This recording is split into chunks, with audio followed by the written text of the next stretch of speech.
అబ్బబ్బా! ఎవరయ్యా ఈ గుడి కట్టింది? నిజంగా మీకు కోటి పాదాభివందనాలు. ఈ తరంలో ఈ గుడి చూస్తున్నందుకు నేను, ఈ వీడియో చూస్తున్నందుకు మీరు ఎంతో అదృష్టం చేసుకున్నాము.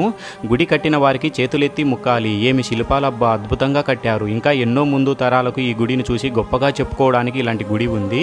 బుగ్గ రామలింగేశ్వర స్వామి దేవాలయం అనంతపురం జిల్లా తాడిపత్రిలో పెన్నా నది దక్షిణ ఒడ్డున ఉన్న ప్రాచీన ఆలయం. పూర్వంలో తాటి చెట్లు ఎక్కువగా ఉండడం వలన తాటిపల్లి అనే పేరు వచ్చిందని, తాటికి అనే రాక్షసుని శ్రీరామచంద్రుడు చంపినందుకు ఆ పేరు వచ్చిందని కూడా చెప్తూ ఉంటారు.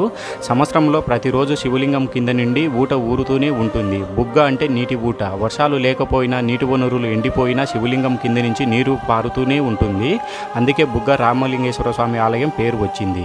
ఈ క్షేత్రాన్ని పూర్తిగా నల్లరాయితో నిర్మించారు. విజయనగర సామ్రాజ్యం పాలనలో గుత్తి గడ్నికోట ప్రాంతానికి చెందిన రామలింగ నాయుడు ఆలయాన్ని కట్టించారు. త్రేతాయుగంలో పెన్నా నది ఒడ్డున శ్రీరామచంద్రుడి చేత ప్రతిష్ఠించిన శివలింగం కాబట్టి రామలింగేశ్వరుడిగా పూజలు అందుకుంటారు.